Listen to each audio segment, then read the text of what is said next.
अभिजात मराठी भाषा दिनानिमित्त सगळ्यांना मनापासून शुभेच्छा देतो.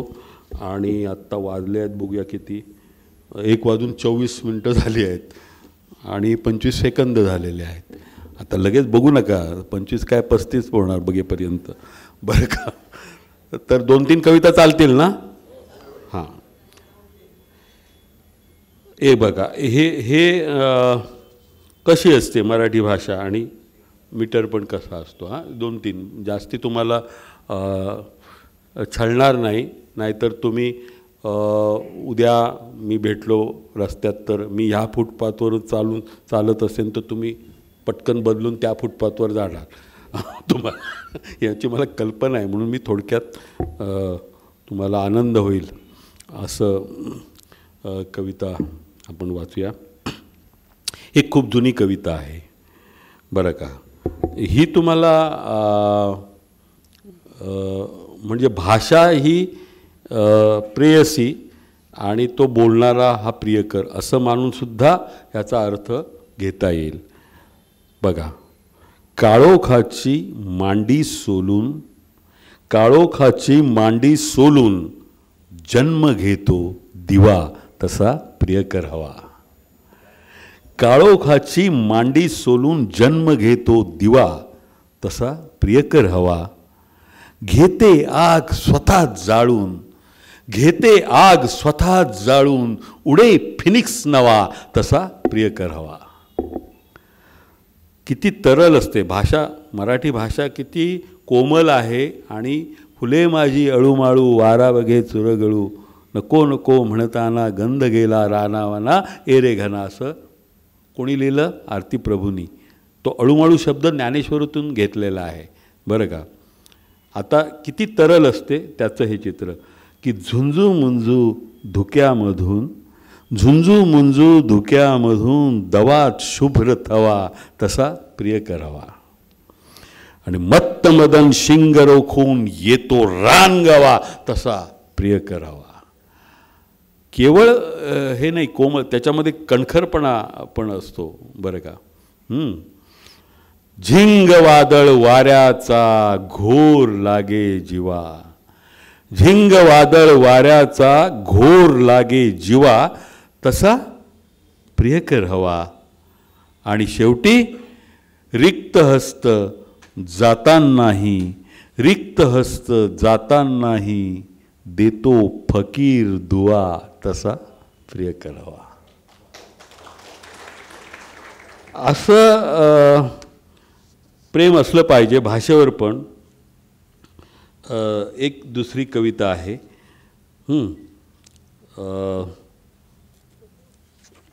एक ना, तुम्ही रायगड जिल्ह्यामध्ये गेलात, महाडच्या जवळ एक गाव आहे फौजी आंबवडे नावाचं. तिथे अनेक वर्षांपूर्वी मी रेकॉर्डिंगला गेलो होतो. मला असं कळलं की त्या गावामध्ये, त्या गावाचं नावच फौजी आंबवडे, तर ते फौजी प्रत्येक घरामधला एक तरुण फौजेमध्ये आहे, भारताच्या लष्करामध्ये काम करतो.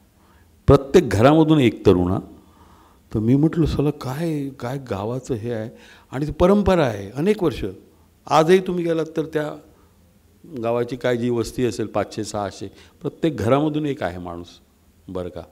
तर मी चकित झालो आणि मी तिथे आणखीन चौकशी केली की त्या लोकांचं काय हे. तर म्हणे आम्हाला काळजी पण असते, म्हणजे एक जरी जवान तिकडे सीमेवर युद्ध झालं सुरू की सगळं गाव चिंतेमध्ये असतं. किंवा नवीन लग्न झालेला तो जो नवरा असतो किंवा त्याचा जो तो तरुण माणूस असतो तो तिकडे, म्हणजे लग्न आज होतं आणि 2 दिवसांनी त्याला कॉल येतो की हजर व्हा म्हणून. तो तिकडे जातो. मग घरी काय काळजी आहे आणि सगळं हे. आणि कुणाचाही माणूस असू दे संकटामध्ये, सगळं गाव प्रार्थना करतं त्याच्यासाठी. फौजी आंबवडेमध्ये त्याची ही एक गीतरचना आहे बघा कशी वाटते.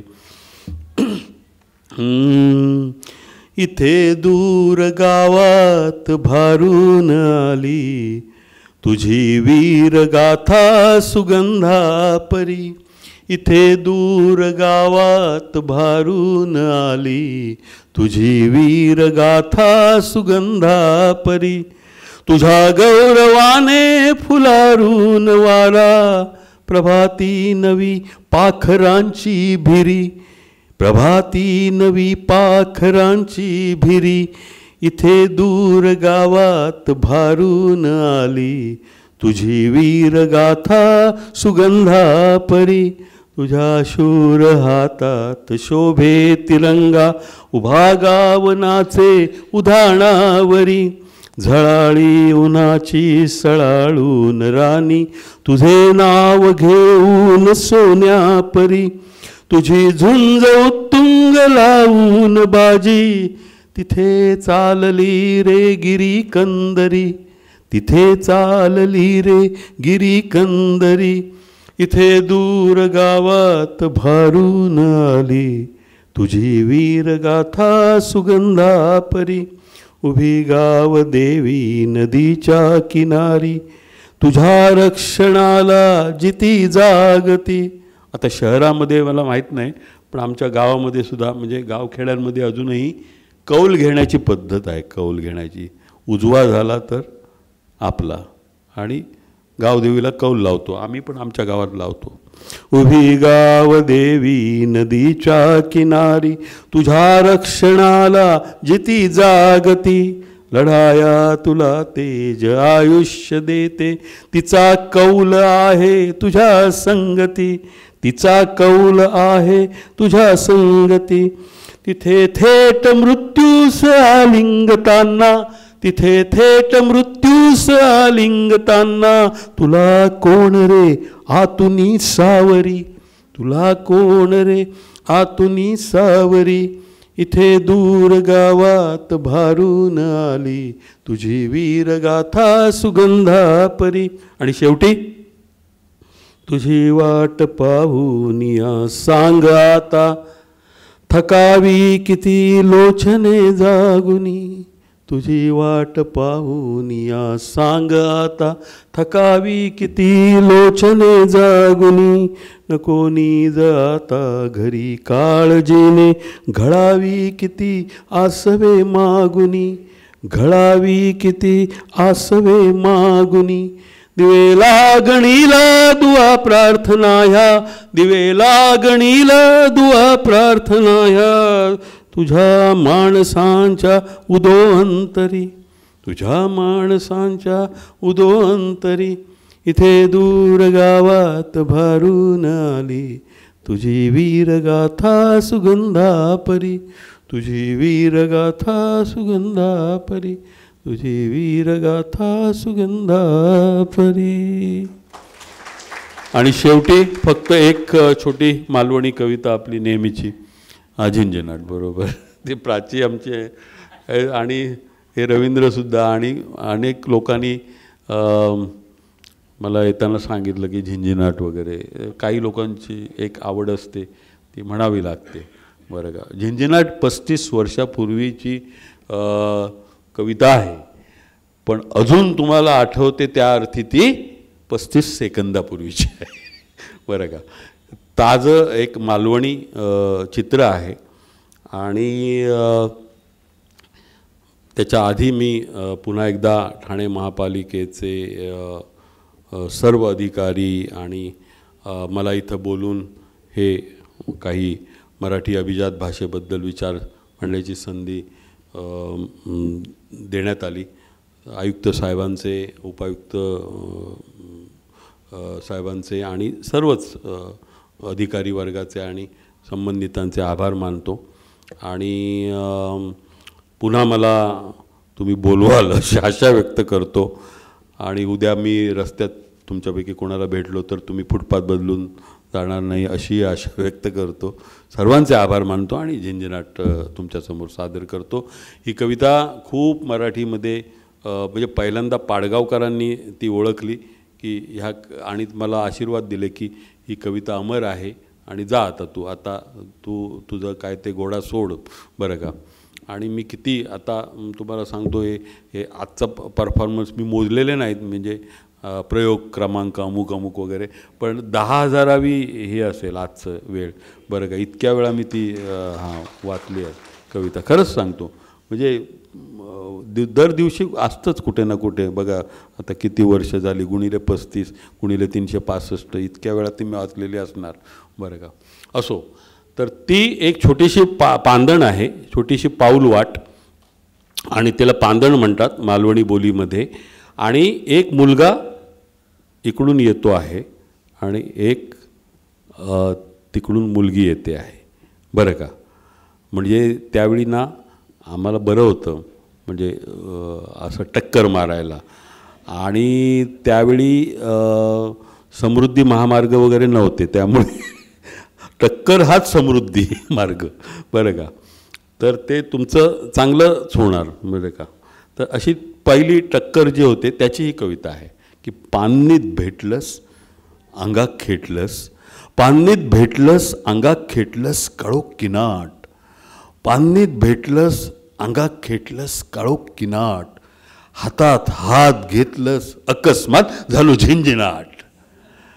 हातात हात घेतलं म्हणजे करंट लागतो ना, म्हणजे असा म्हणजे 460 व्होल्ट काहीच नाही, म्हणजे त्याच्यापेक्षा करंट लागतो, पहिला लागतो तो. हां, नंतर मग सवयीचं होतं, म्हणजे बरं का. पण ते जे विद्युतच्या लोकांना माहिती असेलच, म्हणजे ते सगळं, आणि विद्युतच्याच माहिती असेल नाही, आरोग्याच्या लोकांना पण माहिती असेल, करंट काय कोणालाही लागू शकतो, बरं का. आणि त्याचा अनुभवच घ्यावा लागतो.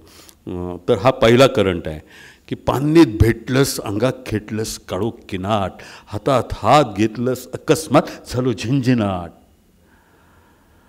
पतेरो साळसाळ पायाबुडी. आता पतेरो म्हणजे काय तर पाचोळा. ही जी छोटी पाऊलवाट आहे पांदण, तिच्या अलीकडे पलीकडे म्हणजे ह्या बाजूला आणि या बाजूला आंब्या फणसांची झाडं आहेत.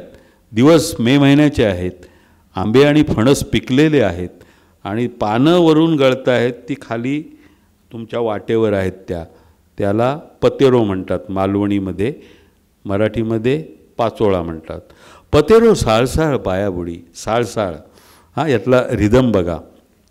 पतेरो साळसाळ पायाबुडी, फुरसा मारीत होता मनात उडी. आता फुरसं जे असतं ना, चावलं आहे का तुम्हाला? नाही अजून. आता ह्या कवितेतलं फुरसं आपल्याला चावावं एकदा तरी असं वाटेल, बरं का. आणि लगेच चावल्यावर अँटीस्नेक व्हेनम इंजेक्शन घ्यायला जाऊ नका, हे राहू दे, विष पसरू दे. चावलं तर इश्काचं फुरसा आहे. पतेरो साळसाळ पायाबुडी, फुरसा मारीत होता मनात उडी, चलता चलता कुजबुजलस, चलता चलता कुजबुजलस, हीच माझ्या घराची जवळची वाट, पान्नीत भेटलंस अंगात खेटलंस काळोख किनाट, हातात हात घेतलंस अकस्मात झालो झिंझिनाट. आणि मग एकदा ह्याच्यात पडलो आपण, बरं का, ह्या विषयामध्ये की काय भान राहत नाही. म्हणजे आज गुरुवार आहे का शुक्रवार आहे, हे ठाणा आहे का शनी शिंगणापूर आहे, काय कळत नाही, बरं का. आपण कुठे चाललो आहे, काय बोलत होतं नि खंय चलत होतं कोणाक माहिती, काय बोलत होतं नि खंय चलत होतं कोणाक माहिती. सगळ्या वाटेर निसतो पिकल्या आंब्या फणसांचो घमघमाट, पान्नीत भेटलंस अंगात खेटलंस काळोख किनाट, हातात हात घेतलंस अकस्मात झालो झिंझिनाट. आणि म्हणजे आमच्या गावामध्ये शोधपत्रकारिता किती जुनी आहे बघा, तुमच्याकडे आता आली असेल, बरं का.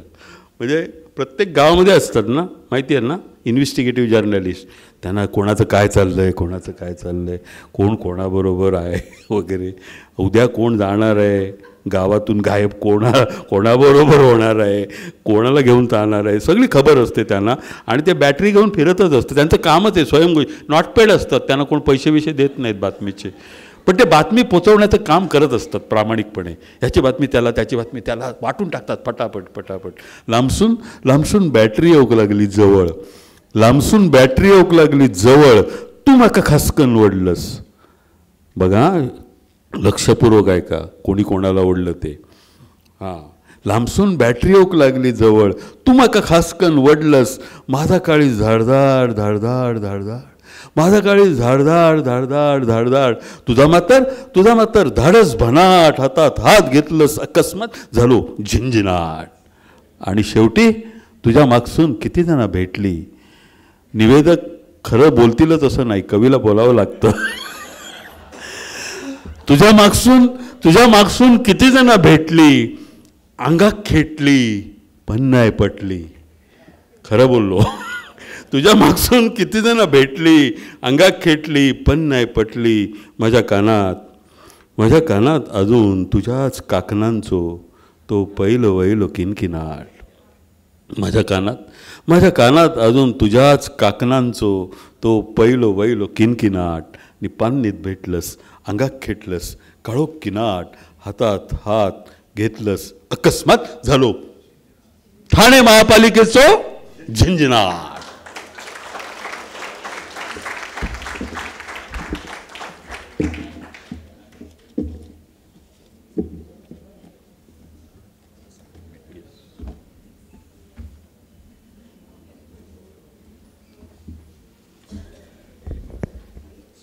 कविता ऐकायची असते. मला वाटतं केळुसकर साहेब, आत्ता आपण जी शेवटची कविता ऐकवली ती दृश्यरूप असणारी होती. प्रत्येकाच्या मनात त्याने अनुभवलेली कुठली तरी एक पाऊल नक्की आली असेल. कोणी सांगणार नाही, पण प्रत्येकाने एकेका पाऊल वाटेवर आपलं एक पाऊल नक्की टाकलं असेल. त्या पाऊल वाटेवर कुणाला कुणी भेटली किंवा भेटला असेल तर ते त्यांचं त्यांना लखलाप, नसेल तर अरे रे मला कुणीच भेटलं नाही म्हणून एक विषाद. अशा संमिश्र भावनांनी आपण आजच्या या शुभारंभाचा समारोप करतो आहोत. या आजच्या शुभारंभ प्रसंगी अभिजात मराठी भाषा सप्ताहाच्या डॉक्टर महेश केळुसकर हे आमच्या निमंत्रणाचा मान राखून आवर्जून उपस्थित राहिले. मराठीच्या अभिजातपणाबद्दल त्यांनी विस्तृत असं आपले विचार मांडले, जे निर्विवादपणे आपल्या प्रत्येकाला पटणार आहेत. आणि मराठीचं अभिजातपण टिकवण्यासाठी आणि त्याचं संवर्धन करण्यासाठी आपली प्रत्येकाची नेमकी काय जबाबदारी आहे हेही जाता जाता त्यांनी आपल्याला भान करून दिलेलं आहे. त्यामुळं त्या भानावरती राहून आपण आपलीच मराठी वृद्धिंगत करण्यासाठी सातत्यानं कार्यरत राहूया, या आशावादासह केळुसकरांचे आभार मानतो आणि उपस्थित तुम्हा सर्व कर्मचारी वर्गाचेही आभार मानतो. बिरारी सरांनी सांगितल्याप्रमाणे आजपासून सुरू झालेला हा सप्ताह 9 ऑक्टोबरपर्यंत चालणार आहे. या दरम्यान आपल्या महानगरपालिकेच्या शाळांमध्ये विविध स्पर्धा आयोजित करण्यात आल्या आहेत. त्याचबरोबर 8 आणि 9 ऑक्टोबर या 2 दिवशी याच सभागृहामध्ये ग्रंथ प्रदर्शन आहे. आपण त्या प्रदर्शनाला अवश्य भेट द्या, ग्रंथ खरेदी करा. आणि 9 तारखेला जी एक छोटीखानी कार्यशाळा आपल्या सर्वांसाठी आहे, कार्यालयीन मराठीचा वापर कसा, या संदर्भात सोपी मराठी कशी असावी, तर त्या कार्यशाळेलाही आपण बहुसंख्येनं हजेरी लावा. डॉक्टर धनश्री लेले त्यामध्ये आपल्याला मार्गदर्शन करणार आहेत. तेव्हा तुम्हा सर्वांचे पुन्हा एकदा मनःपूर्वक आभार, केळुसकरांचेही मनःपूर्वक आभार. पुन्हा भेटूया आपल्या पुढच्या कार्यक्रमात. तोपर्यंत या विचारमंथन व्याख्यानमालेच्या या पुष्पाचा समारोप होतो आहे आणि आपल्या सप्ताहाच्या शुभारंभाचाही समारोप होतो आहे. पुन्हा एकदा सर्वांचे मनःपूर्वक आभार, धन्यवाद. जय हिंद, जय महाराष्ट्र.